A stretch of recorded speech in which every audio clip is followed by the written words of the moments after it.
Thank you.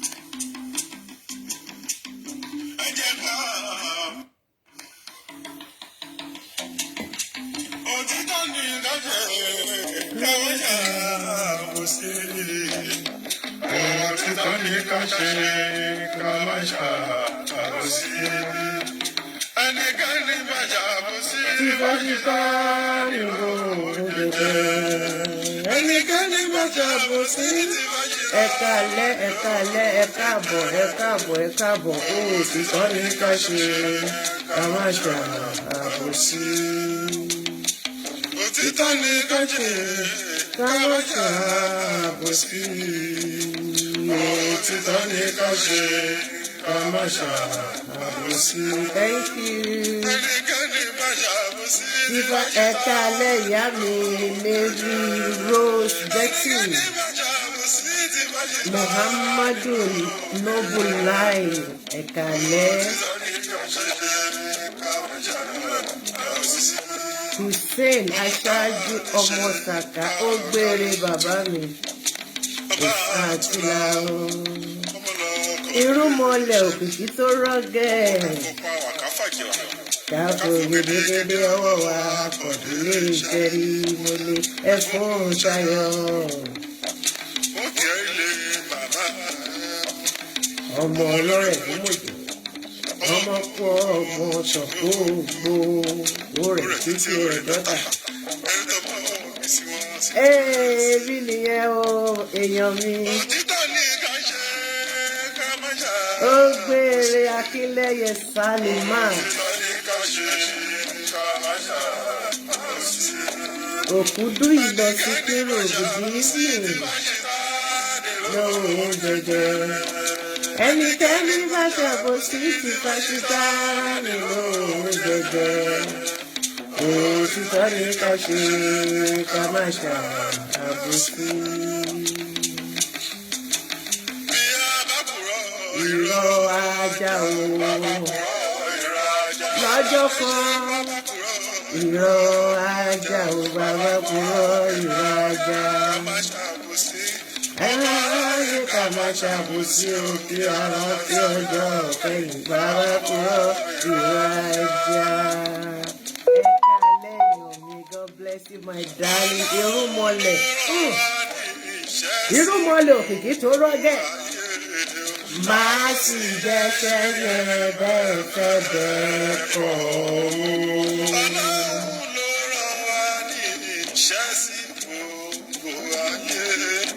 A ó sì jẹ́ṣẹ́ yẹn bẹ́ẹ̀ fẹ́ bẹ́ẹ̀ kọ́. Alhaji Sunday, Abdullahi Sunday. Ọlọ́run á san yín lẹ́san o. Adeyemisi Abiola Agede, good evening my sister.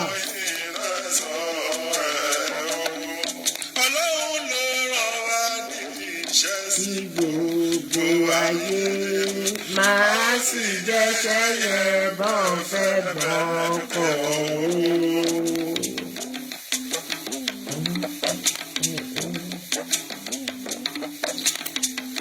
Program alẹ́ yìí ó yàtọ̀ torí tí mo ti rí àwọn kinní mi yìí play sìn ó ti lé lóṣù kan mi mọ nǹkan tó dé níṣẹ́ ló hàn fara wa mọ̀ra o ọ̀rẹ́ ò fẹ́ràn ẹ jẹ́ ká fara wa mọ̀ra àǹtí ò lè nìkan fún pé bí ìgbó bá pọ̀ àbìtì ẹ jẹ́ ká fara wa mọ́ra gbogbo ọmọ Àwórì ẹ jẹ́ ká fara wa mọ́ra ó ń ṣoláwà ikú yìí mi ṣẹlẹ̀ yóò mi bà mí lọ́kàn jẹ́ pàǹtí ò lè nìkan ọ̀gbun pé àṣẹ ìdùnnú ẹ jẹ́ ká fara wa mọ́ra. Ẹ jẹ́ ká bára wa sọ̀rọ̀ títí. Ìjà ọ̀dọ́là orúkọ ló sọ ni. Ọjọ́ kan ṣoṣo ìyẹ̀wò tí wọ́n. tó fi fìlà péré. Amen. Amen. Ṣówùmí Yọmí Sunday, bless you to my darling. Nítorí tó bá dijọ́ kejì wọ́n máa sá fún mi. Ọmọ Àwórì lápapọ̀. Ọ̀ṣọ́lá wà kí ti gbé ẹ̀ kí gbé ẹ̀. Ọ̀ṣọ́lá wà gbogbo wa Idile ìrírí. Ọmọdé mọ̀ra ẹ̀ lọ́mọdé. Ẹ̀gbọ́n mọ̀ra ẹ̀ lẹ́gbọ̀n o, kàbúrò mọ̀ra ẹ̀ làbúrò. Ẹ jẹ́ ká fara wa mọ̀ra o, ọ̀rẹ́ ò fẹ́ràn. Ẹ jẹ́ ká fara wa mọ̀ra. Pàǹtí ò lè nìkan òkun pé bí ìbò bá pọ̀ àdìsí. Ẹ jẹ́ ká fara wa mọ̀ra. Àmì àṣẹ o, àmì àṣẹ olórí àdúrà nìyẹn o, àmì àṣẹ Ìdùmarè.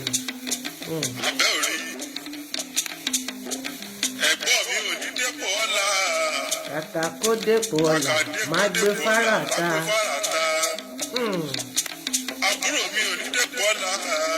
Kàkà kó dépò ọ̀la, máa gbé fárata. Ẹ gbọ́, ṣé yẹn wá dá ni? Ṣé yẹn dá? Láfi mọ̀ ṣọ̀kan.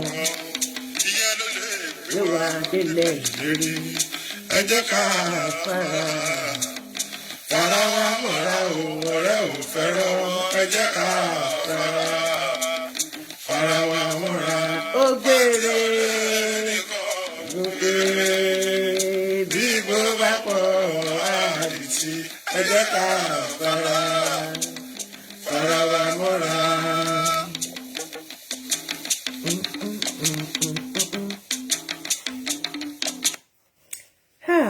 Ẹ kú dédé ìwòyí, ẹ jẹ́ ká fara wa mọ́ra. Pàǹtí ò lè nìkan gùnkè tí gbó bá pọ̀ á dìtì. Ọ̀ṣọ́lá wà gbogbo ọmọ Àwórì, gbogbo ọmọ olúwa wọn kì í ti gbé olílé lóko lè yí ó di èmi ọmọ yìí ọ̀rẹ́ yìí àbúrò yìí Omotadeshe Ewusi Omotadeshe Fúnṣayọ̀ Obatula lè tìdílé onígbàkulé lìṣeré ọlọ́fin mo lè ọkọ bàbá tèmi ní sábìtù ajílàrán ẹrùn òjèwé olóbùtú jẹ lè ti ṣeré ọlọ́fin mo lè.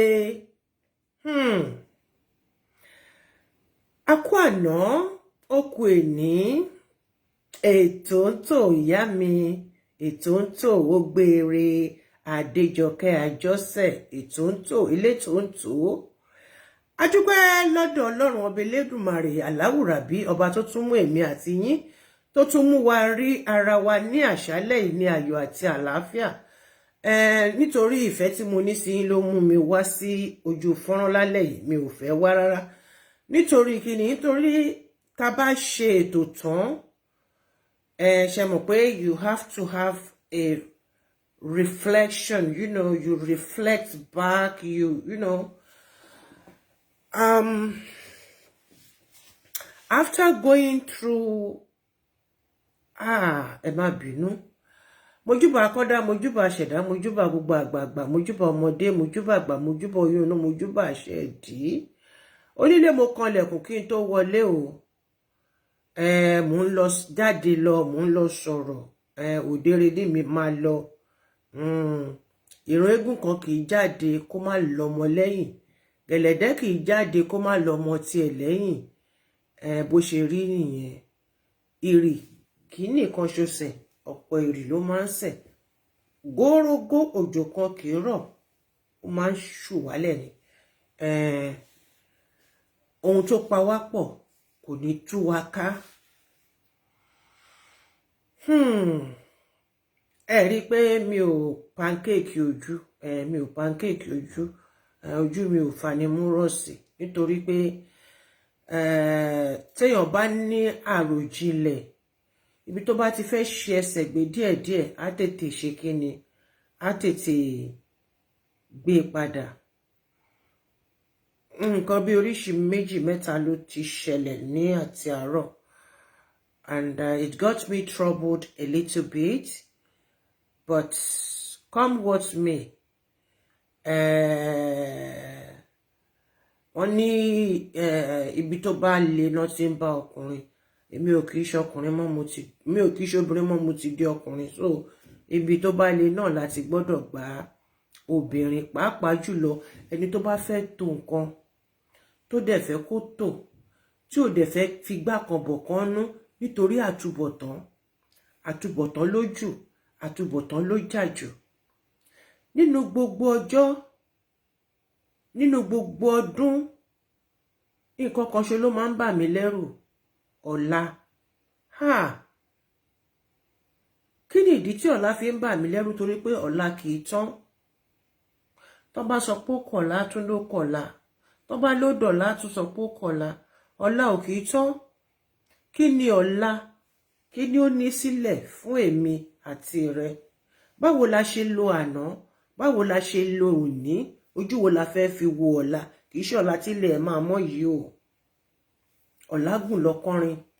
Kése, kése, kése, kése. Ọ̀la wa á dáa ju èní lọ, torí pé èní wa ó dáa ju àná lọ. Gẹ́gẹ́ bí ọmọọba ni mo ṣe fẹ́ sọ ọ̀rọ̀ tí mo fẹ́ sọ yìí, ni mo ṣe wá. Nítòótọ́ ni wọ́n mú Tèmítọ́pẹ́ lánàá. I went back to the videos, because there are many videos and pictures. Ṣé mọ̀ pé mo sọ pé mo ní kí gbogbo àwọn ìdílé lè sọ pé torí pé ìgbà táwọn ń ṣe tiwọn, wọn ò pè mí, èmi náà bàtàwa náà fẹ́ ṣe tiwa, a ní pè wọ́n. No. Nǹkan táwọn ará àta tó fi ń ráyè wá rìn wa nìyẹn. Nǹkan tá a ṣe gbàbọ̀dè fúnra wa nìyẹn.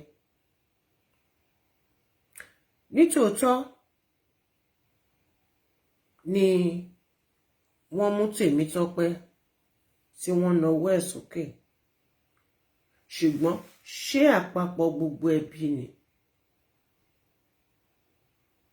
I love him because I listen to his speech. I listen to his speech. I listen to his word of wisdom. He's filled with wisdom. And he's very clever as well. And he has conscience. And when I say somebody has conscience, it's not because he was given a position that he just grab it as something that he's been expecting or he's been pre-planned. Because I watched that video many times. I check and balance it. And from the things he said, it was not pre-planned. They might have planned it, but he was not aware of their plans. Now, the danger of nawọ́ ọmọ sókè nínú ilé ni pé inú ilé lẹ ti ṣe tí tẹ́ndà ìwé ẹ̀ lọ sí ọ̀dọ̀ ìjọba fún approval pé ọmọ yìí tẹ́ tún mú sílẹ̀ nìyí. The most important reason why I could not allow him to come out, to come and say hello to anybody. Because you see this my page, I don't tolerate nonsense. And I will not sell it for anything.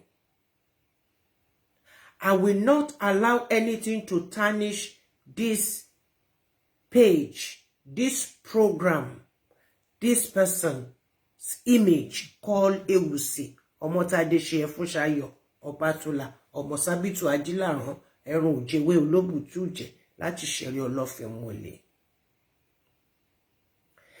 tí n bá bẹ̀rẹ̀ sí ní ṣe ojúsàájú, there are some ojúsàájú tó máa ṣe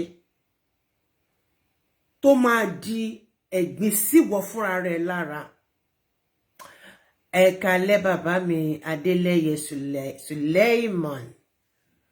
Assalamu alaikum wa rahmatullahi wa barakatuh. Praise the Lord. Iriwo ya oya mo pe mẹ́tẹ̀ẹ̀ta. Now, tí n bá ṣe ojúsàájú tí mo ní because àwọn family ti náwó ẹ̀ sókè, I pondered upon it. Then I had to send him via somebody. I don't have his personal number. Hallelujah. Wa alaikum salam wa rahmatullahi wa barakatuh. Mashallah.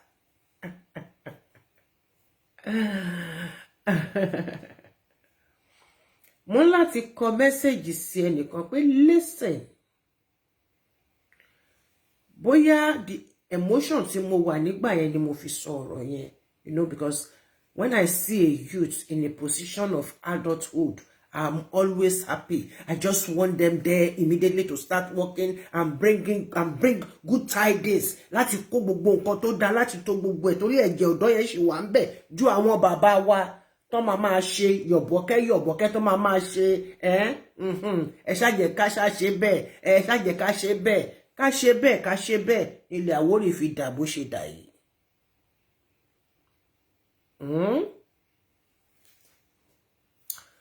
Mo wá kọ sínú lẹ́tà yẹn, wọ́n ní wọ́n máa send ìwé kan sí mi, mi ò tí ì rí ìwé náà gbà. Mo wá ní okay, parlour nomination ni wọ́n ṣe, government ò tí ì approve ẹ̀, pé wọ́n ti ẹ̀ tí acknowledge ẹ̀, wípé a acknowledge letter tẹ́ kọ sí wa. Adéfowó pé orí owó lórí mi, orí náà kò ní di orí gbèsè, kò ní bàjẹ́. God bless me. God bless us. Love you, darling. Throughout òru yẹn mo ní Omotadeshe, what do you think you are doing? And thank God, you need somebody in your life to rub minds with. You need somebody that with an open mind to rub minds with, not an hypocrite. Ipò máa gbé ìgbésẹ̀ báyìí, ìgbésẹ̀ tí mo gbé yìí báyìí máa ní. Ìgbésẹ̀ tó gbé yẹn, ṣé ẹni yẹn ti gbàwé látọ̀dọ̀ ìjọba? Àbí nomination nù lé ni? Mo ní nomination nù lé ni, but wọ́n ní wọ́n máa fún mi ní ìwé. Wọ́n sọ fún mi pé wọ́n ṣe máa fún ẹ ní ìwé nígbà tó jẹ́ wípé wọ́n ṣe nominate ẹ ní. Where is your sense of reasoning? What happened? Were you carried away when you were doing your program last night? Money, I think so. That is why I'm so disturbed. Mojisola Toyin, thanks a lot, my sweetheart. Thank you.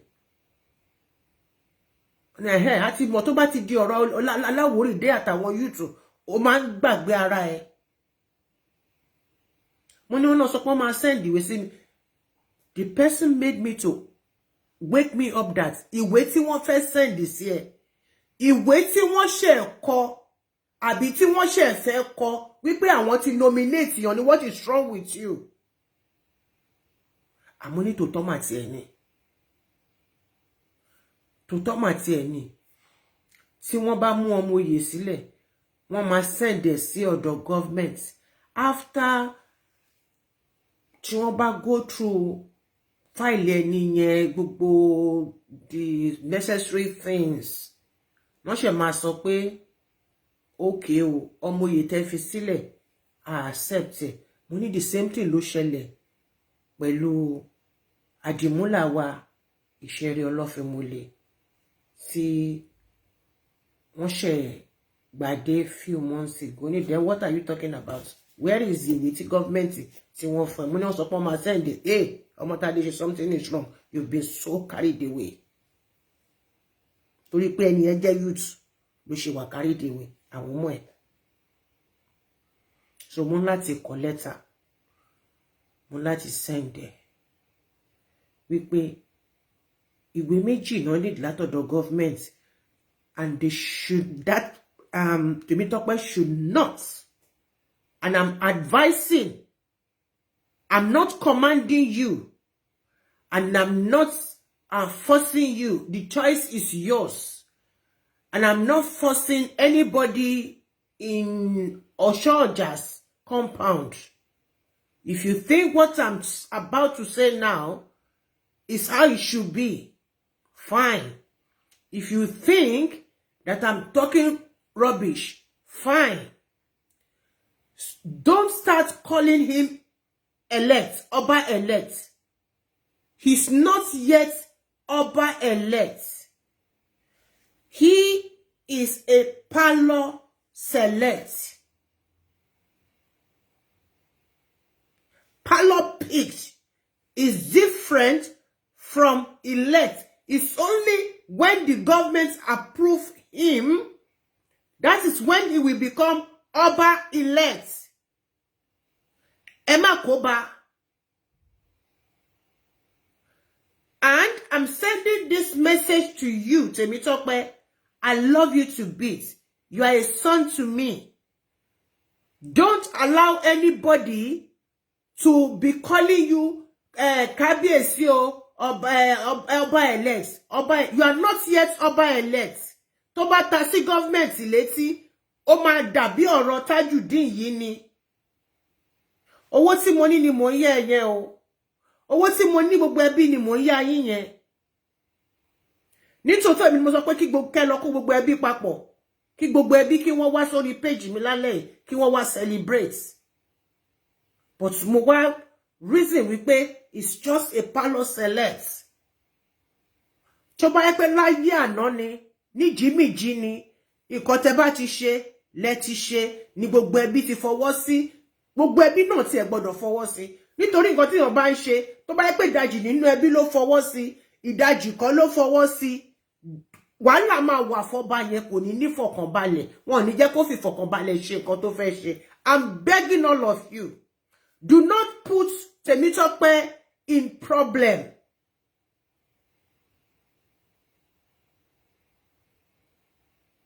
Okay, now, please do not call Temitope Oba elect. He's not yet Oba elect. He is a family picked. Lẹ́yìn ìgbà ẹ sọ pé ẹ fẹ́ ṣẹ̀ṣẹ̀ fẹ́ kọ̀wé sí wọn. Then tó bá kọ̀wé, tẹ́ bá kọ̀wé yẹn sí government, tí government bá gbà, ìyẹn ò mean pé tó bá send the acknowledgement sí yín, ìyẹn ò mean pé wọ́n ti approve ẹ̀.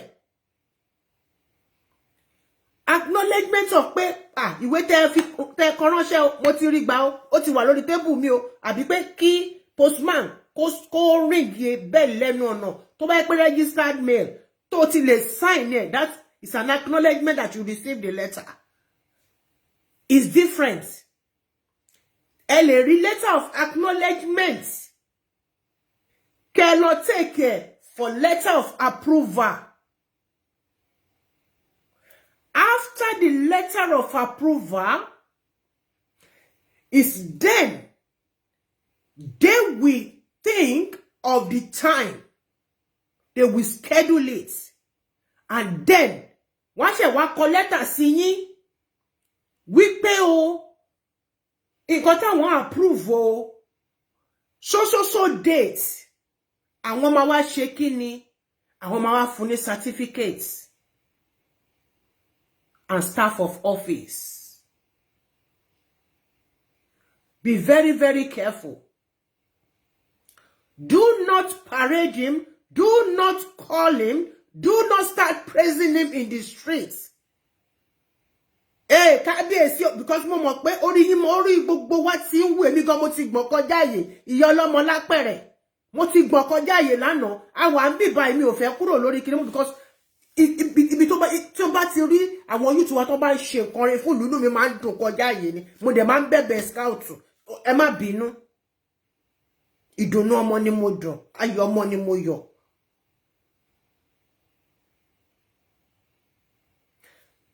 But until all these things are done,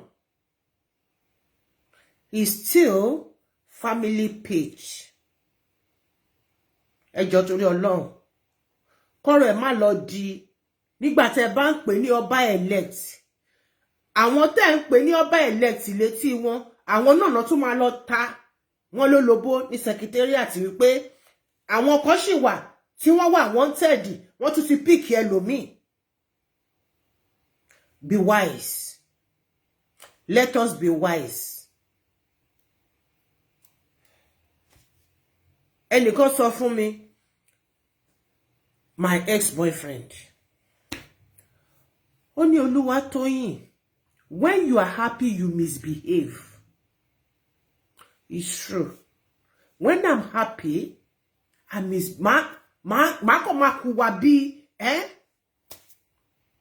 It's exactly what I did yesterday. I was so happy. But at the same time, I have to think of his security. Ṣé tí bá ṣe nínú gbogbo nǹkan ìṣẹ̀ṣe tí bá ṣe àwọn other program mi ò kì í sọ pé mo fẹ́ lọ jókòó mo fẹ́ máa lọ wò kí n wò tí corrections bá wà. But tó bá ti jẹ́ pé nǹkan báyìí tó delicate báyìí tó bá ti sùn 2-3 hours lóru màá wá jókòó màá bẹ̀rẹ̀ sí lọ wo gbogbo nǹkan tó ṣẹlẹ̀. Kò jẹ́ ìkan nínú nǹkan tí mo wá sọ. Ẹlẹ́ẹ̀kejì, you know, I'm not perfect. Mi ò perfect o.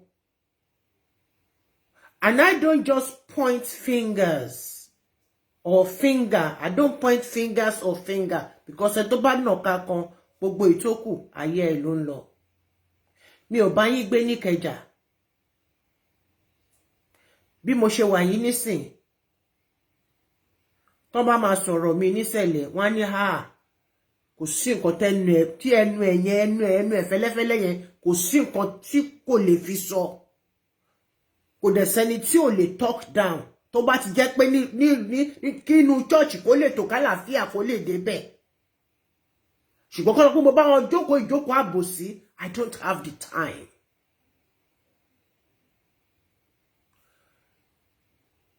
Mo play ọ̀rọ̀ èmi àti ọ̀rọ̀ message tí mo send sí Mutia Apena.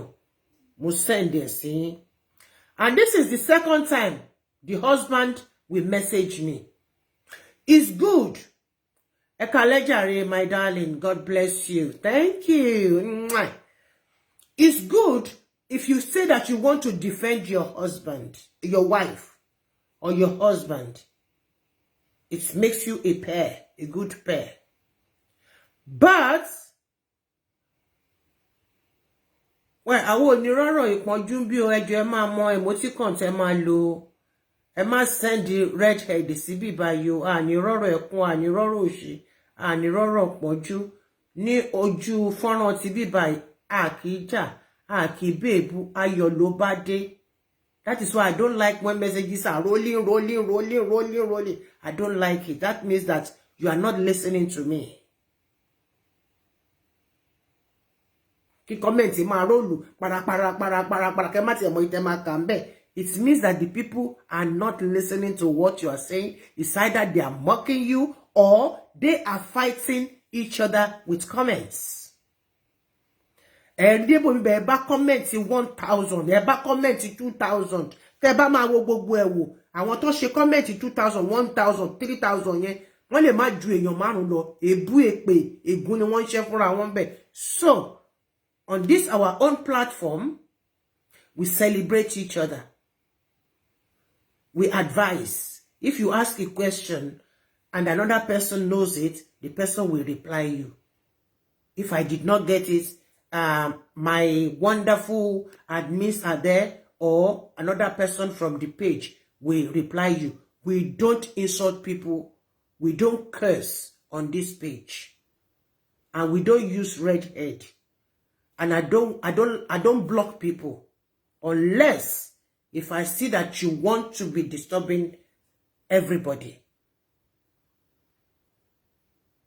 Okay? Now, this guy messaged me again on behalf of his wife, telling me that other, how did he put it? Other kinní kan. Èmi ò mọ̀ pé ẹ pọ̀ tó bẹ́ẹ̀. And I'm not fighting your wife. I'm just advising her. I was just advising her, and I'm still advising her as a daughter, because ọmọ ló jẹ́ sí mi. Òun àtàbígbẹ̀yìn mi díẹ̀ ló fi jù lọ, because she's still in her 30s. My first and my second, they are both 40. So, tí wọ́n ọkọ ìyàwó tó jáde, you are defending your wife. That is very good. I love it. But mind what you say to me.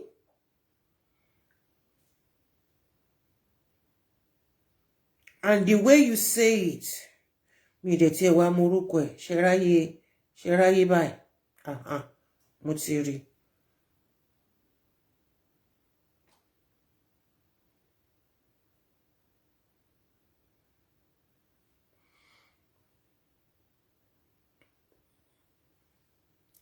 He said, sorry, my sister. Gbogbo àwọn ètò sọ sókè. Mo ní pé ó gba market, kò gba market. Mi ò tajà ńbẹ̀.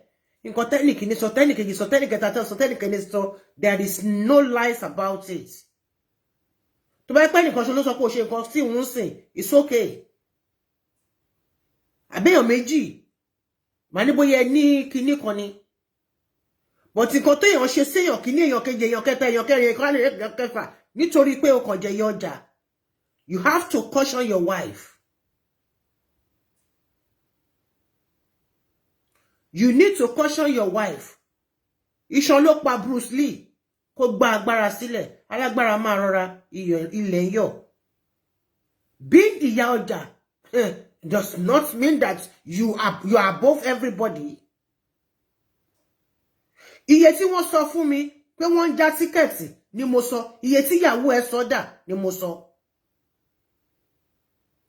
Kí làwọn èèyàn ń gbé kalẹ̀ ní ọjà wọ́rọ́bọ, gbogbo ọjà tẹ́lómi gbé sílẹ̀ kò wọ 10,000 naira.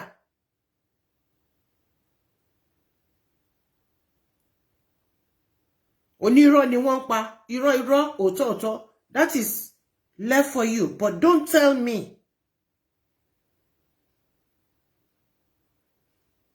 My sister, I'm going to read it as it is, then I will explain. My sister, don't let's be giving you wrong information from opposition side. Who are the oppositions?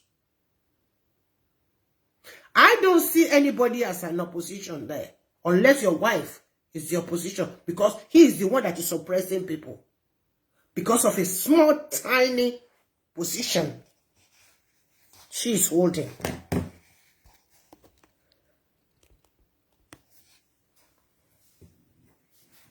And next time, don't inbox me to talk for your wife. Let her talk for herself.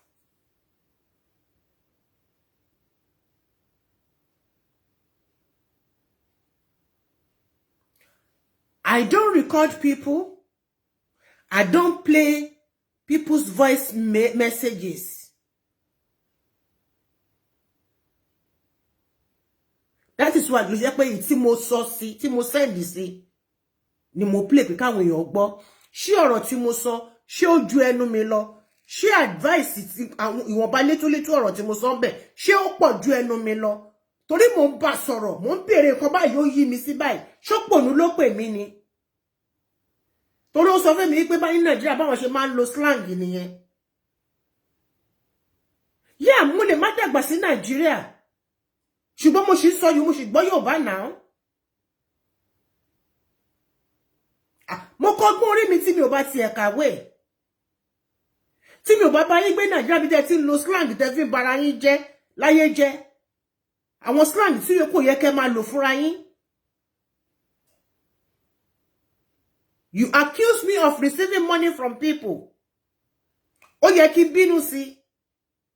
The reason why I said I'm going to give you a special audience, but I'm going to collect money from you because then it has nothing to do with family issue anymore. It's a personal one. And I said you are going to pay.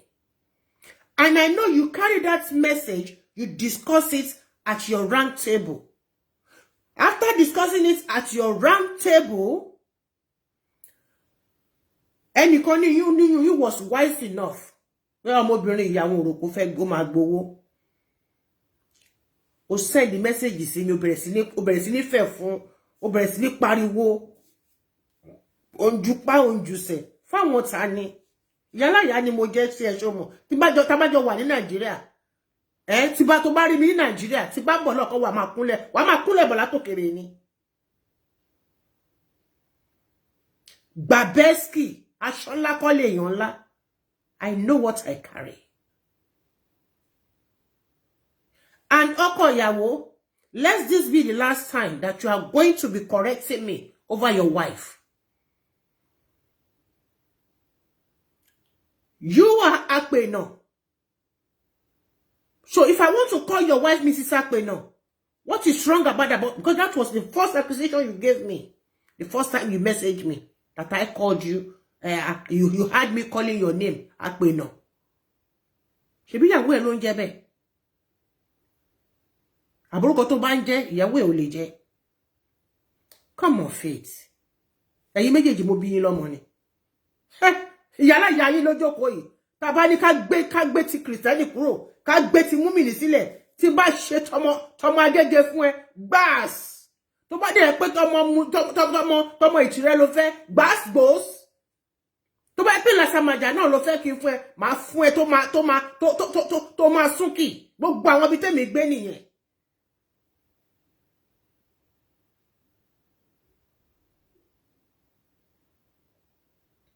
Tó bá sọ pé kí n wá lọ ti Faransé, ìlú Faransé tí mo wà yìí, tí bá ní kí n lò fún ìlú Faransé lèmi ti kàwé o. Àjà bí bàtà nìkan ni mo kà Nàìjíríà o. Àjà bí bàtà nìkan ni mo kà Nàìjíríà. Ìlú Faransé ni mo ti lọ sí school. Dẹ̀ lè forge certificate fún ẹ, tó bá kọ́lẹ̀ ló máa gba certificate ẹ.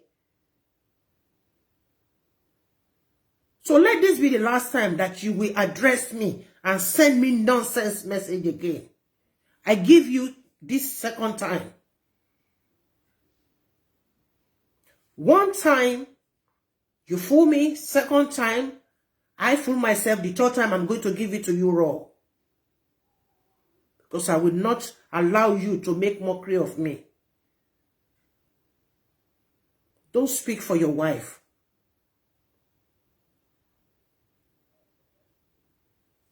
I'm going to play one of her messages because of this thing that you send me. Torí ẹni tí yóò béèrè ọ̀rọ̀ lọ́wọ́ ẹ̀. Tó yẹ pé ńgbà tó máa dá mi lóhùn, ó bẹ̀rẹ̀ sí ní ó bí ẹ̀rọ ọlọ́gì ni. And I said to her, I just listened to two, and the first one was just Mom Eka Kurole Shalafia Lewa. The second one to my down by Ogbe Kano Gidini. But tí mo tún tell the third one tí mo rí pé Ogbe Kano, mo dẹ̀ dá gbogbo ni. I've listened to 2.5. I need not listen to others. Because you can't be addressing me and be shouting at me.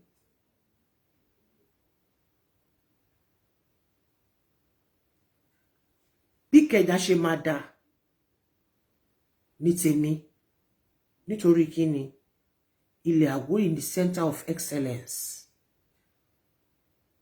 Ikeja is capital of Lagos State. Lagos State still remains capital of Nigeria.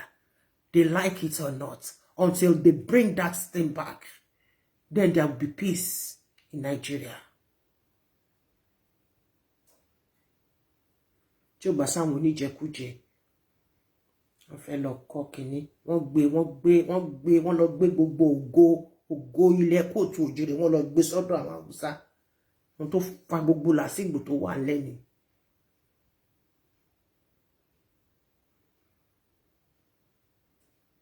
Thank you, Jerry. I mean, the platform is for educative shows. Yes, it's for educative shows. Please, no redhead. We don't take redhead. We take love. We take thumbs up. We take any other thing that you like. Because here we are family. Because of this thing, I'm going to play just one of the Bobati delete it. Mo ti kó gbogbo ẹ̀ kúrò ńbẹ̀, mo ti lọ tọ́jú ẹ̀. Torí pé ọjọ́ mi, I'm an expert. In case you don't know, I went to a detective school. Okay? So don't play it with me. Tí bá gọ̀ fún ẹ, mo fẹ́ fi mọ bí tó ń lọ ni. Be careful, eh? Ẹ jẹ́ kí n lọ wá. I do not really wish to do this, but when you push somebody, then you too, you have to defend yourself. You have to do something to defend yourself. Ẹni tó bá lè gbọ́ message yìí nínú yín, tínú ẹ̀ dẹ̀ máa dùn sí. Ìgbà tí mo gbọ́ tán, mo ní it is well. Let us leave everything then. You can't be shouting at me. Cheers. Mo des got the second paragraph. Money. I only listened to 2.5. And it's enough for me. Cheers. No need to call me again. Tó bá yẹ kó bó ṣe pariwo mọ́ wọn ní nine. Ó lè máa pariwo mọ́ àwọn èèyàn báyìí. Come on, accuse ẹ. Èyàn lè bá ẹ sọ̀rọ̀ kó ṣàlàyé ara ẹ, ó dẹ̀ gbé tó parí. Èyí tí mo gbọ́ gangan tó dùn mí nínú ẹ̀. Ẹ máa gbọ́ nsìn. Hello ma. Lórí ọ̀rọ̀ fọ́tò àti lórí ọ̀rọ̀ bàbá lọ́jà. Ẹ dẹ̀ béèrè lọ́wọ́ mi ní àwọn wo ló pe Tìjé, àwọn wo ló pè mí, àwọn wo ló pe bàbá lọ́jà. Nínú àwọn Ọ̀ṣọ́jà family, nígbà tèmi àti bàbá lọ́jà ta fẹ́ jẹ ìyá ọjà àti bàbá ọjà. Bí wọ́n ṣe pé family wípé ẹ máa bọ̀ o, àwọn ọmọdé yìí o, a fẹ́ nominate wọn fún ìyá ọjà àti bàbá ọjà. Kò kí ń ṣèmi nìkan ni wọ́n mú ní den. Sórí pé ṣe gbọ́ nǹkan tó ń sọ ń sìn, wọ́n nominate ẹ fún ìyá ọjà àti bàbá ọjà. It's different from pé kán nominate yàn àsọ̀bàlú. Ọmọ mi, ṣé o lọ sí school rárá?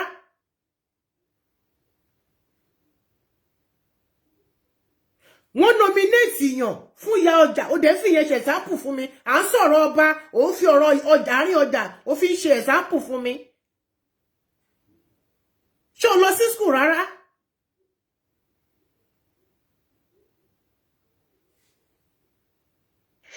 Èmi nìkan kọ́ ni wọ́n mú nínú ilé ìyáde. Bàbá ọjà dẹ̀ nìkan kọ́ ló mú nílé Ọ̀ṣọ́jà kó tó di pàwà méjèèjì wọn. Ó ti yé yín. Kí mo fẹ́ bring up ni wípé kẹ́ máa wá béèrè lọ́wọ́ mi pé àwọn wo ló pè mí. Definitely sọ fún mi pé àlẹ́bí kankan nìyẹn. Nítorí wípé àwọn tí ẹ̀yin fúnra yín tẹ dárúkọ, àwa fúnra wa ti béèrè lọ́wọ́ wọn pé ẹ sọ wípé wọ́n ti jẹ́ rí. Wọ́n dẹ̀ ń ṣépè, wọ́n ń fi gbogbo nǹkan tó wà láyé wọn búra pé àwọn ò bá yín sọ nǹkan tó jọ bẹ́ẹ̀. Pé nígbà táwọn kan ń gbórúkọ àwọn nínú prógráàmù yìí, àwọn fúnra wọn ń yà wọ́n lẹ́nu. Wọn ò lè máa béèrè lọ́wọ́ mi nísìnyí wípé àwọn wo ló pe àwọn wo ló pe àwa pé kọ́ wá fi Tìjé jọba. Definitely àwọn táwọn ọmọ Ọ̀ṣọ́jà gbéjáde lé ní èní candidate Ọ̀ṣọ́jà lé ní ìlú Ìkẹjà àwọn wo ni wọ́n pè wọ́n kó tó máa fọwọ́ ẹ̀ sókè.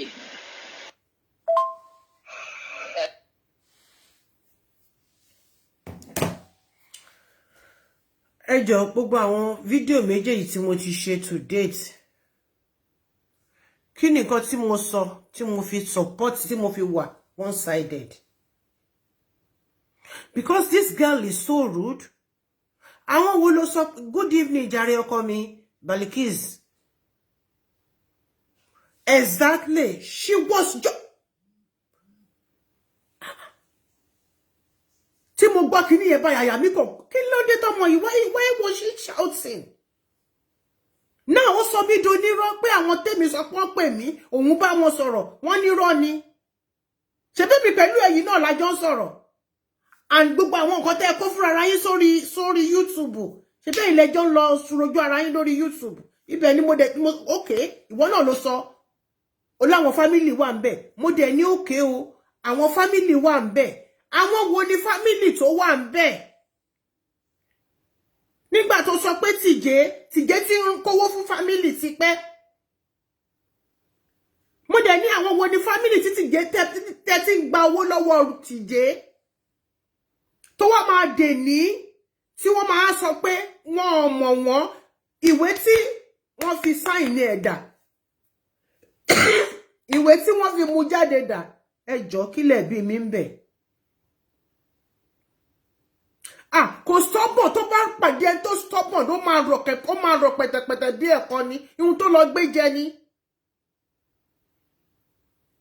Iṣan ló pa Bruce Lee sórí kẹ́ máa lọ sọ pé ẹ̀ ń wá agbára àwa wòlíì rèé mo dẹ̀ tún ṣe iṣẹ́ àrẹ̀mọ àwọn iṣẹ́ kan wà tó jẹ́ pé ọjọ́ orí ló gbọ́dọ̀ fi gbé fún yàn tó bá gbé iṣẹ́ ọmọ 40 years tó bá gbé fún ọmọ 35 orí ẹ̀ máa yí ó máa dà láàmú ni a máa jẹ́ kó máa ṣìwàhù ni òun nìkan tó ń ṣe tó ń tapẹrẹ bí ìgbàdo tó wà lórí iná.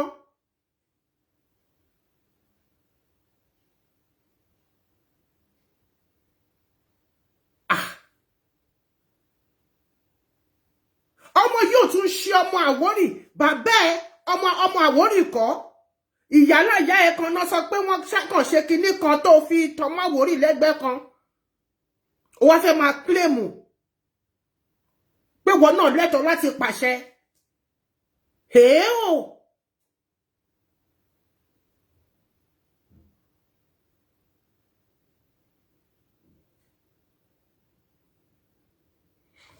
mo bèrè sí nǹkan tó sọ ó láwọn kan sọ fún mi she told me herself I don't like playing people's voice message or reading conversation pẹ̀lú ọ̀tàjọ́ ní kí n máa gbé wá sórí kíní because it's not good, it's not professional. Mo ridicule ẹnìyẹn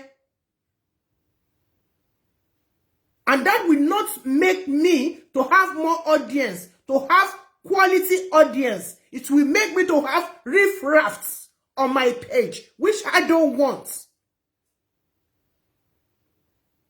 You told me yourself, wípé Tìjé ó ti ń fi owó ránṣẹ́ sí family ti pẹ́ tó jẹ́ pé tẹ́ bá nídìí owó ẹ máa ń pe àwọn family sọ pé ẹ lọ bá ẹ̀gbọ́n yín Tìjé. Ó dẹ̀ ń kówó fún yín ẹ dẹ̀ ń ná nínú family mo dẹ̀ ní òkè ta ni àwọn yẹn àti kí làwọn nǹkan owó tẹ́ fi owó tẹ́ gbà lọ́wọ́ Tìjé kí ni ẹ fi ṣe. Àwọn wo ló wà ńbẹ̀ nígbà tó sọ pé wọ́n mú Tìjé jáde ẹjọ́ ibo ni mo ti jẹ̀bi. Kí ni mo sọ níbẹ̀ yẹn? Ẹjọ́ ẹ dá mi lẹ́bi Ọlọ́run ò ní dá yín lẹ́bi ẹ sọ fún mi ṣé mo wrong àbí mo right láti béèrè wípé okay wọ́n ti ń gba owó lọ́wọ́ ọmọ yìí ọmọ tó pè ní Tìjé tí wọ́n tún sọ pé wọ́n tún mọ̀ mọ́ yìí ìgbà wo ni wọ́n gbowó lọ́wọ́ ẹ̀ kí lẹ fowó yẹn ṣe àwọn wo ló sọ pé kẹ́ lọ gbowó lọ́wọ́ ẹ̀ ó dẹ̀ wá gbá tapá ló dẹ̀ bẹ̀rẹ̀ sí ní pariwo lé mi lórí.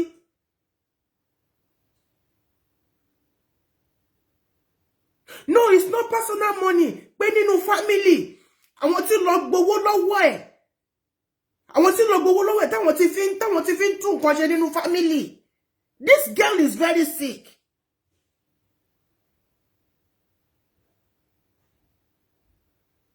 This girl is very sick.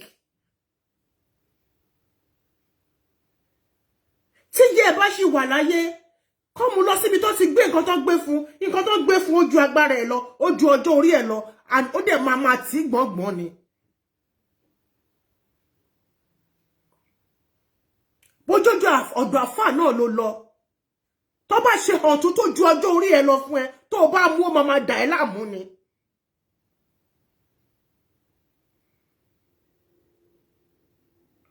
And then for your husband to be messaging me and be telling me all sorts of rubbish. Mr. Okoyawo, don't you dare message me again. I love people. I give audience to everybody. Tó bá pẹ́ gan kí tó dáhùn, màá tún sọ pé mo sorry. Tí bá rí message ẹ late, màá tún apologize pé ìgbà míì tí bá ẹ mọ̀ pé message WhatsApp, ó máa ń roll báyìí ni. Ìwọ tí message tó bá kọ́kọ́ message ẹ máa lọ sílẹ̀. Ìgbà míì tí bá kọ́kọ́ tí àmọ́ ní jẹ́ kí tẹ̀ tó lọ wò láti ìsàlẹ̀.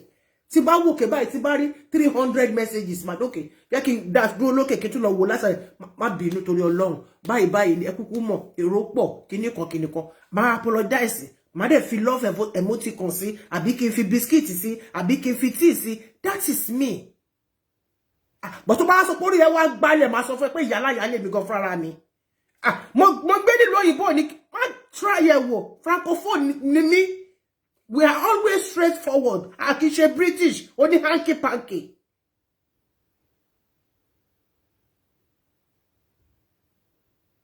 Friends is friend bá tó fún ẹ pé yes ni yes ló máa bá ń bẹ̀.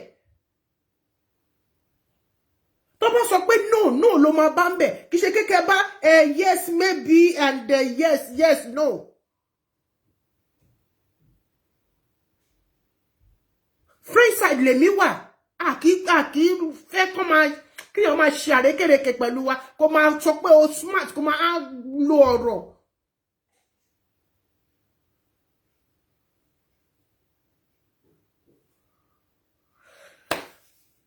So that is it so far.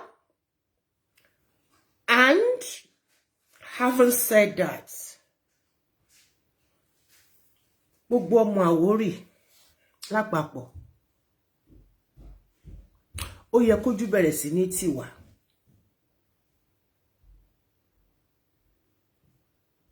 Orí ìkúnlẹ̀ ni mo wà o, gbogbo ẹ̀yin màámi. Orí ìkúnlẹ̀ ni mo wà o, gbogbo ẹ̀yin bàbá mi. Ó yẹ kójú bẹ̀rẹ̀ sí ní tiyín o. Nítorí tẹ́ bá pera yín ní olórí ẹbí. If you cannot call a spade, gbogbo tó ṣẹlẹ̀ yìí, ẹ̀yin tẹ́ pera yín lórí ẹbí lẹ fà o. Wọ́n mọ̀ mí ní ìṣẹ́rí ọlọ́fin mo lè yéèpà. Tí n bá sọ tó bá wùn ẹ̀ kó gbọ́, tó bá wùn ẹ̀ kó má gbọ́, ọ̀rọ̀ mi náà lè ṣe máa padà wá sórí ẹ̀gbẹ́ yìí. Ẹ má jẹ́ ká máa kígbá kọ̀bọ̀ kọ́nú. Tẹ́ bá ń kígbá kọ̀bọ̀ kọ́nú, àwọn àlejò ló máa wá jẹ́. Nǹkan tẹ́ ṣe nìyẹn.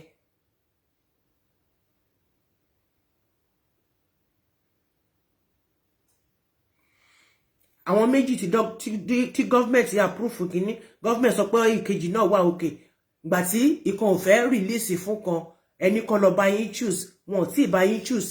Nítorí pé ọ̀rọ̀ ti Tajudeen wanted, ìyẹn wọlé dé, ẹ tún wá lọ mú Temitope jáde.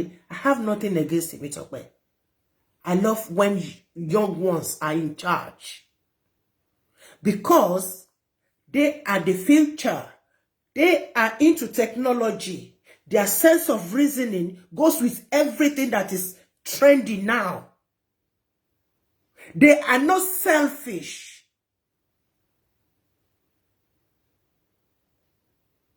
The youths are not selfish. Yes, they are not selfish. They enjoy life. They are easily, they mingle easily and they reason with open mind. But ẹ̀yin bàbá mi, ẹ̀yin màmí tẹ́ kúnlé, ẹ̀yin arúgbó tẹ́ kúnlé, ẹ rántí pé ẹ̀yin náà máa lọ bá wọn alálẹ̀ o. Tẹ́ bá dọ̀hún, ṣé bẹ́ẹ̀ ṣe fẹ́ sọ pé sọ̀lú Ìkẹjà dìré.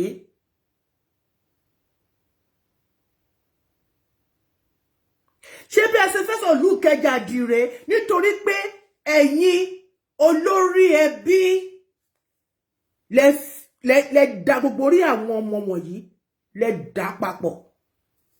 Olórí ẹbí tí ẹni ò bá tọrọ nínú ilé ó bẹ́tà ká kúkú jù wọ́n sẹ́ńkù lè kọ́ máa gbé bẹ̀.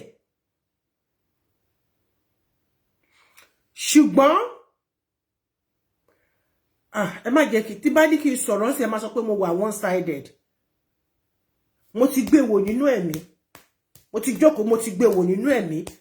Mo ti rí gbogbo at least mo rí 75% of nǹkan tó ṣẹlẹ̀ ní Ìkẹjà. Ẹ̀yin bàbá ẹ má jẹ́ kí n sọ. Ẹ̀yin màmá, ẹ̀yin bàbá, nígbà tó yẹ kẹ́ sọ fún àwọn méjèèjì tí oyè yìí kàn, kẹ́ jókòó níjókòó bàbá àti ìyá olórí ẹbí, kẹ́ jókòó, kẹ́ ní ó yá, mo apáláṣẹ ní àdálábà ìwọ ó yá dọ̀bálẹ̀ fẹ́lẹ́ yìí sọ pé kábíyèsí ó tán kẹ́dẹ̀ gbẹ́sẹ̀ yín kẹ́dẹ̀ fún tẹ̀tẹ̀ ló ń tẹ̀ bá tẹ̀. Ṣùgbọ́n nítorí ìjẹkújẹ, nítorí ọjọ́ 20 naira, ọjọ́ 10 kọ́bọ̀, tẹ́nìkan fún yín, tẹ́nìkan ò rí fún yín, bóyá lẹ mọ̀ pé gbèsè wà ńlẹ̀. Mo rẹ́ni ní ti Faransé, bóyá lẹ mọ̀ pé gbèsè wà ńlẹ̀. Bóyá lẹ mọ̀ pé gbèsè wà ńlẹ̀. Ṣẹ́rí, nígbà tí ẹni tí ó ń fún yín ní tọ́rọ́ tó ń fún yín ní kọ́bọ̀ yẹn, nígbà tó bá dé orí àléfà, á fi mú yín fún fèrè torí gbèsè tó wà ńlẹ̀ kò lè san tán. Ó gba àwọn tó ẹ jẹ́ kí n dálé àgbàlagbà ṣe ní kodoro. Mi ò sí níbẹ̀. But mo béèrè kí ni nǹkan tó ṣẹlẹ̀, kí ló dé? Báwo ló ṣe ṣẹlẹ̀? Òun ni mo yẹ sọ pé ẹ̀yin bàbá ilé, ẹ̀yin mọ́gàjí àtẹ̀yin ìyálé, ẹ̀yin méjèèjì, ẹ̀yin lẹ ń da ìdílé ọba rú nítorí lọ́ngàn tróòtù. Kì í ṣe pé independent tó wà lọ́rùn mi kọ́ kọlọkọlọ. Ṣùgbọ́n èrò dáadáa, èrò lọ́bẹ̀ gbẹ̀gìrì. Tí ẹ bá rò dáadáa, alami.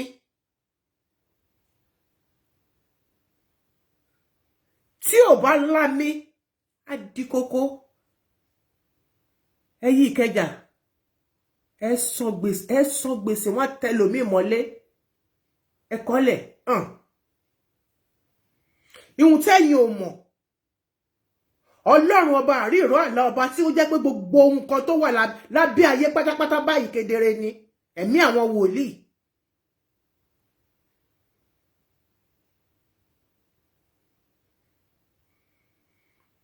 Ṣé rí ọjọ́ 20 naira, ọjọ́ kan ra aṣọ ọ̀pá 5 fún yín, gbogbo àwọn aṣọ ọ̀pá 5 tẹ́ ń gbà, gbogbo àwọn slippers tẹ́ ń gbà, gbogbo àwọn 5,000 10,000 tẹ́ ń gbà, tẹ́ ti rò pé ti ná, ẹ dájọ́. Nígbà táwọn àwọn tó jẹ nígbà tó bá kọ́ má kókù mọ̀dé, kó dúró àti kù mọ̀, tó bá kó dé, ájú ìtí tájù ṣe fún yín lọ. Ẹ lọ rò dáadáa. Ẹ lọ rò dáadáa, mi ò ní sọ jù bẹ́ẹ̀ lọ. I love you all. Thank you all very much. Do I have any tips for you? Do I have any tips for you? Do I have any tips for you? Ẹ jẹ́ kí n fún yín ní health tips kékeré kan. Kí ni health tips tí mo fẹ́ fún yín mọ̀? Tẹ́tẹ́ lè rí lò ní tẹ́lẹ̀ rí náà ní Nàìjíríà ń bẹ, Nàìjíríà ń bẹ, Nàìjíríà ń bẹ, Nàìjíríà ń bẹ, Nàìjíríà ń bẹ. Mo ti sọ. mo ti sọ yẹn náà. Èyí tí mo fẹ́ sọ yìí mi gbọ́dọ̀ sọ síta gbangba. Àwọn kan lè sọ síta gbangba but mi ò lè sọ síta gbangba. Ṣùgbọ́n nǹkan tó dáa fún àlàáfíà yìí ni. Ó dáa fún àlàáfíà ara gan-an. Okay, ẹ jẹ́ kí n tẹ̀ lo eléyìí. This one is kò sí ọ̀rọ̀ àgbésábẹ́ kíní sọ. Sherry Coca-Cola. Kò dá láti máa mu. Especially Coca-Cola Nigeria, sugar ló wà ńbẹ̀. But sherry tá bá rí ọmọ tó ṣe ọjọjọ. Ṣọjọjọ náà pè ní àbí òjòjò. Tó ń bì tí ara ẹ̀ ọmọ wa ò ní gbóná tó ń ṣe bẹ́ẹ̀. Ẹ bá mi wá Coca-Cola alágolo yẹn. Ẹ má mú nígò, ṣe mọ̀ pé nígò yẹn sugar ló wà nú ẹ̀. Alágolo, no matter how expensive it is. Tó bá ti tutù, ẹ jẹ́ kó tutù, ẹ má lo gbogbo náà. Tó ti tutù dáadáa. Ẹ bá mi bu ìdajì glass cup. Ó depend lórí ọjọ́ orí. Ẹ bá mi bu ìdajì glass cup. Kẹ́ gbé fún ọmọ yẹn kó mu. Tó bá yẹ pé ọmọ kékeré ni tí ó sì jẹ́ pé toddler, babyish, ẹ má jẹ́ kó ju bí 2 tablespoons lọ, but ẹ máa whisk a little bit. Ẹ wá rọ́ sí lẹ́nu.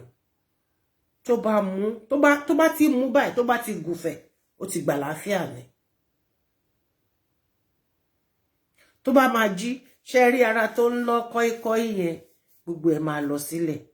Ó lè bì, gbogbo nǹkan tó ń dà láàmú lára, ó lè bì látẹnu. Tí ò bá bì látẹnu, àgbà jáde láti ibi ìgbọ̀nsẹ̀. Tí ò bá dẹ̀ ṣe yẹn, ó lè tọ̀ kúrò lára. Ìyẹn tí ọmọ bá ń ṣe fúlọ́fúlọ́ àbí ọmọ ń ṣe ẹmọ, gbogbo àwọn nǹkan bẹ́ẹ̀ yẹn. Coca-Cola, original Coca-Cola tó tutù dáadáa. Tó bá dẹ̀ pé àgbàlagbà náà ni, àgbàlagbà tó bá jẹ́ pé bóyá ó fẹ́ ní malaria àbí kíní kan tẹ́ ti lo gbogbo oògùn malaria tó ní, ṣe ra àwọn oògùn òyìnbó wọ̀nyí tó bá ti pọ̀ jù lára kò kí ṣiṣẹ́ mọ́. It's now working against your blood type. It's working against your system, so it's no more working. Ẹ ra Coca-Cola alágolo tó ti ṣẹ̀wọ̀n tó ṣẹ́gun dáadáa. Ẹ bá ti ṣe pàbẹ́ yẹn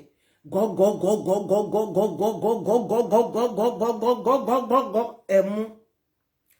Tẹ́ bá máa fi mú débì kan, ó máa fẹ́ dúró síbí báyìí. Ẹ try láti step ẹ down. Ẹ má kó tí wá sókè.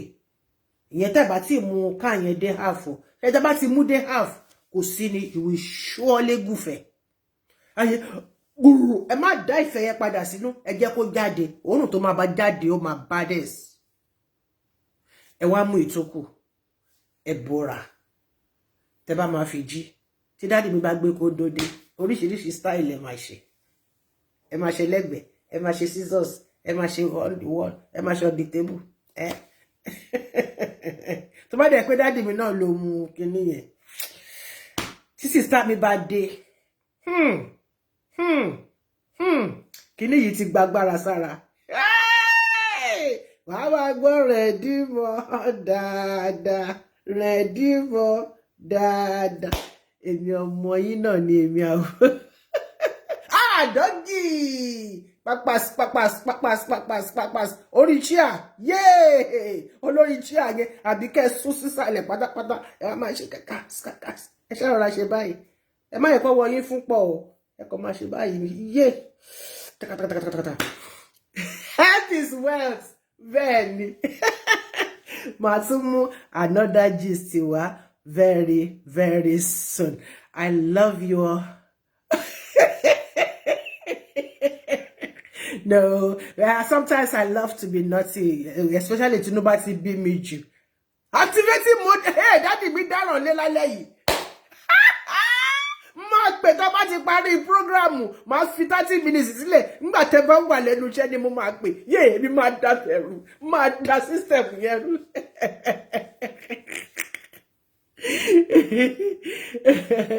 God bless you all. Sherry, kò sí nǹkan tó dàbí àgbo ilé wa. Ẹ jọ̀ọ́, ẹ jẹ́ ká dín tablet kù. Ẹlòmíì tí wọ́n bá ti fún ní abẹ́rẹ́ bó jẹ́ pé omi lásán náà rọ sínú ẹ̀.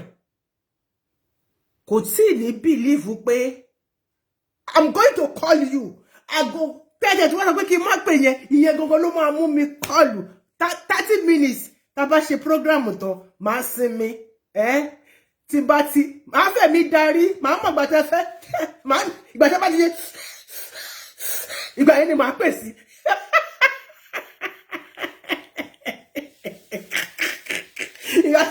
Ìgbà yẹn ni màá pè sí. So as I was saying, ṣé rí àwọn àgbo ìbílẹ̀ wọ́n dá gan. Àwọn egbò wọ́n dá gan. Ṣùgbọ́n nǹkan tó wà ńbẹ̀ ni pé àti mọ̀ the rightful one to use. Now, ẹ jẹ́ kí n fún yín ní another tip. Ẹ jẹ́ kí n fún yín ní another tip. Very, very important tip. Tó bá sọ pé, somebody is there. You will switch off the phone. Màá pè tàwọn ọmọ mi. Ẹ lọ bá mi gbé fún mọ́mí emergency. Emergency. I need the prayer warrior. Hello, my tike. Tike.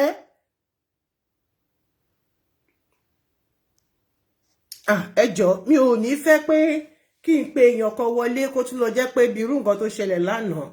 It really disturbed me. Tí ẹ bá fẹ́ pè sórí program mi, please. Program mi by is for people of timber and caliber. You don't call while you are on just singlets. You have to dress well. You don't call while you are just on nuisette. If you're a woman, you have to dress well. People of timber and caliber are here. Now, when I see people putting on video, I'm now afraid of allowing you to come in. Because it happened to one of my sons yesterday. It was a mistake. I don't know. I will call it a mistake. Teba orumun toto, but teba mo kwefe wa addressing you. I'm not the only one. You are not seeing me alone. The whole wide world is seeing you. If you join me on video, the whole wide world will be seeing you. And I was so embarrassed yesterday. Please. Baba mi, God bless you, Kabir. Benio, for people of eminent personality, yes. Yes, we don't want, we don't do that here. Hello, I ask you to send me my daughter's picture so that my she birthday for lano. Tips tí mo fẹ́ sọ jàre. Ṣé di ta àwọn kan wà mi báyìí tó bá ti wọlé báyìí. Love one man shark mi ni. Irú Balikisu yẹn náà tó wọlé ńsìn. Mo ti add ẹ mọ́nú group. One man shark mi ni. Now, tí ẹ bá need, let's say wọ́n máa sọ pé ẹ máa need drip. Wọ́n máa need omi. Wọ́n need ẹ̀jẹ̀. Oh, sorry sister. Ọmọ yẹn ó yẹ kó bínú sí ẹ ó fún mi ní telephone number now. Ọmọ mi ṣe very big birthday lánàá mi kí. Anyway, má ṣe kó mọ fún níjọ́ méje. Ìjọ́ méje ni á pé ìjọ́ mẹ́jọ má ṣe kó mọ.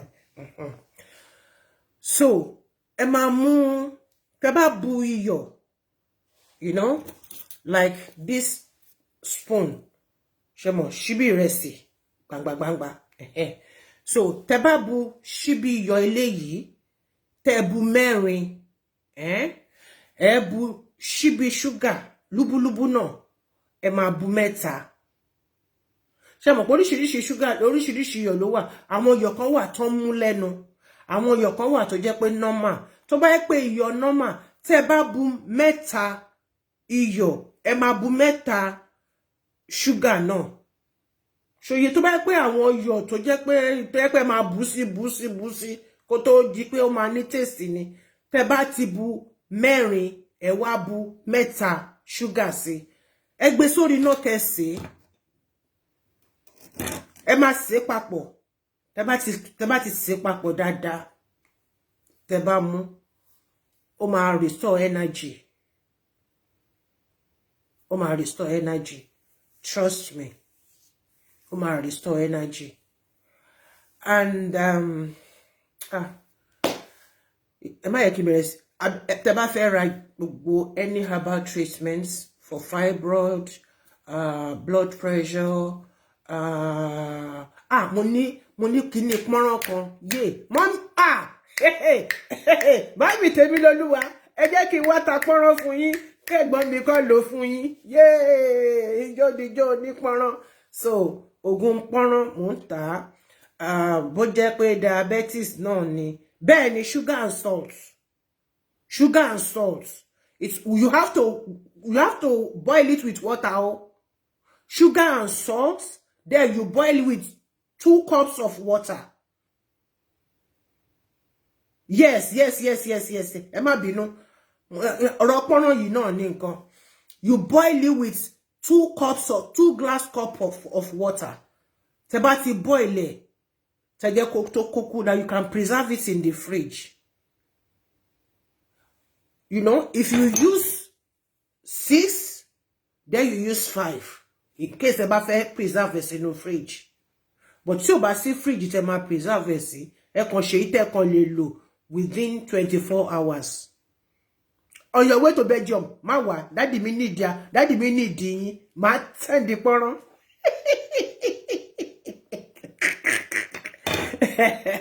So, gbogbo àwọn nǹkan kan bẹ́ẹ̀ yẹn. So, gbogbo iṣẹ́ àrẹ̀mọ nǹkan kan. Ìyẹn tẹ́ bá wà ní Europe, you can contact me. Tẹ́ bá wà ní UK, you can contact Authentic Lady. We are into the same business together if you are in UK area or something like that. So, if you are in Europe, mo ti lọ ship fún àwọn tí wọ́n order. Tó bá jẹ́ pé spiritual aspect náà, a máa sọ yẹn lẹ́yìn ẹ̀sìn, àní sọ yẹn ní orí kìíní. Gbogbo àánú ni mo rí gbà o. Àánú ni mo rí gbà, Olúwa dẹ̀ ṣeun.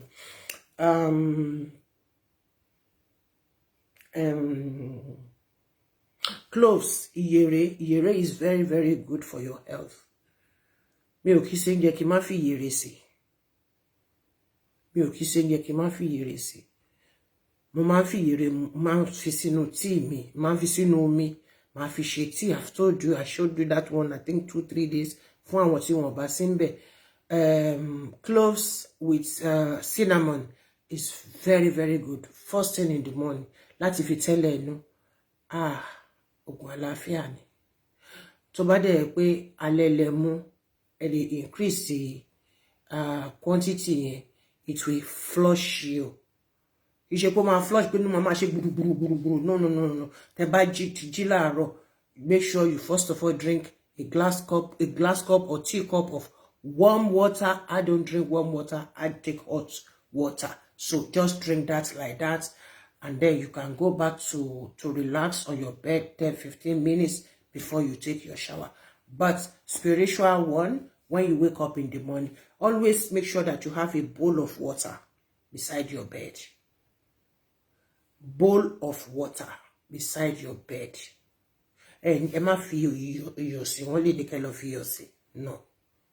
Ẹ má fi iyọ̀ sí.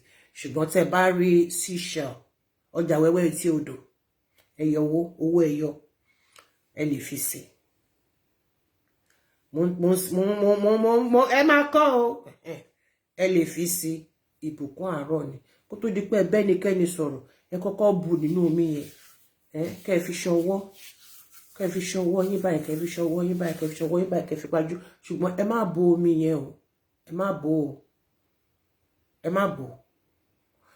Ẹ lè máa gbọ́ sound. Ẹ tẹ́tí sílẹ̀ dáadáa.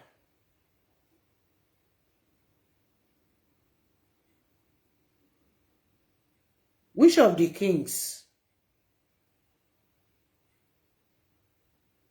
We will talk about that one.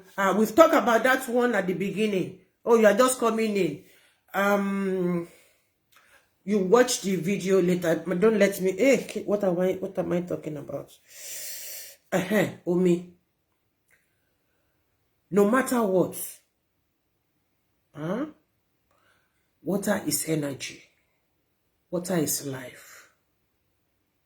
Tó bá ti jí láàárọ̀, omi, ẹ lọ wá àwòsóbí. Nigeria, yeah, you can get àwòsóbí. Tẹ́ bá rí àwòsóbí, get a transparent glass bowl. But ẹ má bò. Ẹ sọ pé ẹ fẹ́ bò, ẹ ká tẹ́ kíní má fẹ́ sí, kí dọ̀tí má fẹ́ sí. Ẹ ṣí sílẹ̀. Tẹ́ bá ti jí láàárọ̀, ẹ kọ́kọ́ fọwọ́ bà. Ẹ má jẹ kó má gbà tẹ́ ṣíṣe lóru mọ́jú o, ẹ má fọwọ́ dọ̀tí sí o. Èèyàn tútù ni wọ́n, tútù ni tómi. Ẹ bá ti fọwọ́ kàn, ẹ fi pawọ́. Ẹ wúre àárọ̀. Ẹ kọ́kọ́ fi wúre àárọ̀ fọ́ra yín. Ọjọ́ èní kó tùbà kó túṣẹ fún mi. Gbogbo nǹkan tí mo bá dáwọ́lé mi lágbájá ọmọ lágbájá, ẹ fọwọ́ ẹ pàjú, relax, meditate for 10-15 minutes, 10 minutes, 5 minutes. It's okay. From time to time as well. Nítorí àwa tá ní àwọn èèyàn nílẹ̀ tá ń pè ní alálẹ̀, àwọn òkú ọ̀run tó ti wà lẹ̀ là ń pè ní alálẹ̀, àwọn ọba, àwọn ìjòyè, ìyá, bàbá tó ti sùn sílẹ̀, àwọn là ń pè ní alálẹ̀. I'm not talking about gods. Okay? I'm talking about alálẹ̀, àwọn èèyàn wa tó wà nílẹ̀. Ẹ máa bomi tútù sílẹ̀. Ẹlòmíì bá ṣe ẹ̀fọ́, tán bá ṣe ẹ̀fọ́, tán bá dáná tán bá ṣe ẹ̀fọ́, bá bọ ẹ̀fọ́ pẹ̀lú omi gbóná yẹn ṣararara nílẹ̀lẹ̀. Ẹ má ṣe bẹ́ẹ̀. Ẹ kó mi yẹn tutù kẹ́ tó dà sílẹ̀. Rántí wípé àwọn kan wà tí wọ́n ń gbé nínú ilẹ̀ yẹn. Ó yàtọ̀ sí pé tó bá jẹ́ pé òjò ló dà sílẹ̀, iṣẹ́ ọwọ́ Ọlọ́run nìyẹn. Ṣùgbọ́n nǹkan táwọn ọmọ ènìyàn tá bá fọwọ́ ara wa ṣe tá kì í mọ̀ pé ó máa ń lòdì lára wọn kan. Ilẹ̀ ò ní gbóná mọ́ wa, á tutù fún wa tẹ̀. Ìran ẹrẹ̀fọ̀ kan kì í rógun ìgbóná, àní rógun ìgbóná. Kò ní lé mọ́ mi, kò ní lé mọ́ yín láṣẹ Èdùmàrè. From time to time, ẹ máa bomi sílẹ̀, ẹ máa bomi tútù sílẹ̀ látẹnu ọ̀nà yín. Ẹ má dá ṣàràràrà o, ẹ kàn dá sílẹ̀. Kẹ́ dá sílẹ̀ tán. Ẹ fi àbí sílẹ̀ tẹ́yìn gan kú tẹ̀ǹtẹ̀ kó lè tùbà kó lè túṣẹ. Ṣó ti yé yín? It's not that you are doing a sacrifice or you are doing voodoo or something. But ẹ tó bá pè ní voodoo, it's all well and good. Láti irun orí wa títí dé ìkànnà ẹsẹ̀ wa, omi ni. Tí kò bá sómi ńbẹ̀ ó ti dòkú. So make sure that you always have special contact with water. Ekale daddy me, my sweetheart, my honey, my one and only, the only honey on my bread. Daddy me toro. Ekale sa. So omi is very, very important. Kí ẹ máa fọwọ́ bà láàárọ̀. Kẹ́ máa dà sílẹ̀. Ìgbà míì tí nǹkan bá tí bìrìmọ̀ bá fẹ́ lọ kọ́ikọ́i, tẹ́ bá gbé omi, tẹ́ bá dà sílẹ̀. Ẹ wúre tó bá wùn yín látọkàn yín. Ẹ dúró sórí ẹ̀, kẹ́ wúre sí. Àwa máa ń wúre ni, Àwórì ni mi, a máa ń wúre ni o. Mi ní kẹ́ máa lọ gbé sáàmù o. Mi ní kẹ́ máa lọ gbéwé Bible kẹ́ máa lọ ka sáàmù o. Ìwúre láti inú, látọkàn yín wá. Èmi lágbájá ọmọ lágbájá. Position tí wọ́n wà yóò gbọ́dọ̀ túṣe fún mi. Wàá máa command ilẹ̀ kílẹ̀ kó gbọ́rọ̀ ẹ pẹ̀lú omi tútù tó wà lórí ẹ̀ tó dúró sórí ẹ̀ yẹn. Ó gbọ́dọ̀ túṣe fún ẹni. Tẹ́ bá ṣe tán, kẹ́ ṣe sàárà. Thank you very much. God bless you. I love you all. So, mo ń ta pọ́nrán, mo ń ta gbogbo lówó. Bẹ́ẹ̀ni, I have my quarantine certificate. I have doctors that prepare all my things for me. And then there are mo ní àwọn agbójẹ̀dí kan. Mo ní ọ̀pá ẹ̀yìn, mo ní ọ̀pá wájú. Àwọn tábẹ̀ wọ́n bá dẹ̀ ti rí pé ó fẹ́ ṣe dẹ̀gẹ̀dẹ̀gẹ̀, mo ní àwọn tó máa fi jẹ́ pé kó ṣe kíni, o gbogbo ẹ̀ náà ni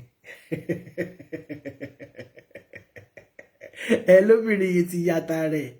God bless you. I love you. Yeah, I love you. I love you. I love you. I love you. Elizabeth, you always answer me with wow. Àṣẹ́gun kò yí padà, àṣẹ ọ̀run. Bẹ́ẹ̀ ni o, painkiller, ulcer, blood tonic, for arthritis, everything, but they are all in herbs. If you like, you can use it. Anyway, I'm a soye. If you want to order, you contact me on WhatsApp. I send it to anywhere in the world. Low sperm count, I have something that's going to help you. If you have rashes, we have that one too. We have special shea butter, specially prepared for different skin rashes and things like that. Tasted and trusted. Ẹ̀rí mo ń dán lójoojúmọ́. Bẹ́ẹ̀ ni ti blood pressure náà wà. Bẹ́ẹ̀ ni gbogbo ẹ̀ náà ni ó wà. Fibroid náà wà. Ó máa yọ tán ni wàá máa rí tó bá ń tọ̀ báyìí. Wàá máa rí pé nǹkan jáde kúrò lára ẹ̀. Àwọn oníṣẹ́ tá máa lọ ra orí ẹran tá máa gbé sínú àwo tá máa ní à ń ṣe testimony fúnra rẹ̀ bó bá ṣe ń lò báyìí ló máa rí pé something is there. It dey go out of your body. You go dey yọ, you go dey yọ, you go dey see am for your toilet. Àmì àṣẹ ọkọ mi Mary Rose Betty. Mary Rose Betty. God bless you. The one that will make your move big. Èmi ò ń tà yẹn o. Pé táṣẹ́rẹ́ ń ṣọpẹ́ lè ní ìka mi. Táṣẹ́rẹ́ ń ṣọpẹ́. Kò dìgbà tọ́rọ̀ bá tóbi, ó dìgbà lórí bó bá ṣe lò ó. Antiviral náà wà. Bẹ́ẹ̀ ni against infection. Táṣẹ́rẹ́ ń ṣọpẹ́. Àwọn èèyàn kan wà tó yẹ pé gbùngbùn ni wọ́n ò fi ṣiṣẹ́ ṣùgbọ́n àwọn onítáṣẹ́rẹ́ ń ṣọpẹ́. Tẹ́ bá rọra gbé sẹ́nu bọ̀bọ̀ tó rọra ń fi orí ètè mú báyìí. Ṣé ọkọ ọkùnrin náà láì kọ́kọ́ máa sọ́ọ̀kì nípò wọn báyìí. Night, everybody. You people are corrupting me. Go away.